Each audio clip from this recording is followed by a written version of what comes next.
Hello అందరికి. ప్రతిరోజు సాయంత్రం ఇష్టంగా చేసే ఒక పని ఏంటంటే ఈ మొక్కలకి నీళ్లు పోయడము. కొన్ని ఇండోర్ ప్లాంట్స్ ఉన్నాయి, ఇంకా కొన్ని పూల మొక్కలు కూడా ఉన్నాయి. ఎప్పుడన్నా అవసరానికి పటాలకి పూలు ఉంటాయి, ఇంకా పెట్టుకోవడానికి కూడా ఉంటాయి అనేసి వేసుకున్నాను. ఒక కుండీలోనే కనకాంబరం మొక్కలు ఉన్నాయి, కానీ ఒక్క చెట్టుకైనా సరే ఒక కుండీలో అయినా సరే మంచిగా కొంచెం దండ అవుతుందన్నమాట. ఇంకా కింద కూడా వేసాను, అవి స్టార్ట్ అవ్వలేదు, పైవి మాత్రం మంచిగా పూలు పూస్తున్నాయి.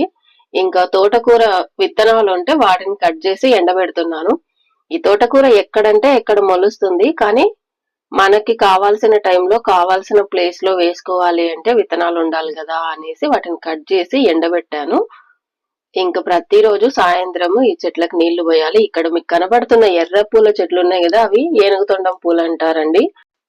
వాటిని నేను ఇక్కడ పెంచాలి అని అనుకోలేదు, తీసి వేరే కుండీల్లో నాటుదాము, వేరే చోట నాటుదాము అని విత్తనాలు చల్లాను. గాని అవి నేను తిరగనాటే లోపలనే పూలు వేయడం స్టార్ట్ అయినాయి అనమాట. ఇంకా సరే పూలు పూసే వాటిని ఎందుకులే తీయడము అనేసి అలాగే ఉంచేసాను.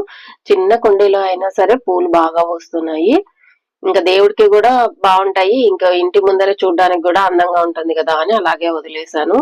ఇక్కడ మీరు చూస్తున్నారా, డబ్బాలో దారం చెండ్లు వేసి పైన ఒక హోల్ పెట్టి దారం పైన నుంచి తీసుకొని నేను పూలు అల్లడానికని ఇలా సెట్ చేసుకున్నాను అనమాట. ఎందుకంటే దారం చెండు బయట వేస్తే అది కాళ్ళతో కిల్లో అంటే మురికైతుంది కదా, మళ్ళీ ఒక్కోసారి మనం ఈ దండలు దేవుడికి కూడా పెడుతుంటాం కదా అనేసి అట్లా ఆ బాక్స్ అలా తయారు చేసుకున్నాను.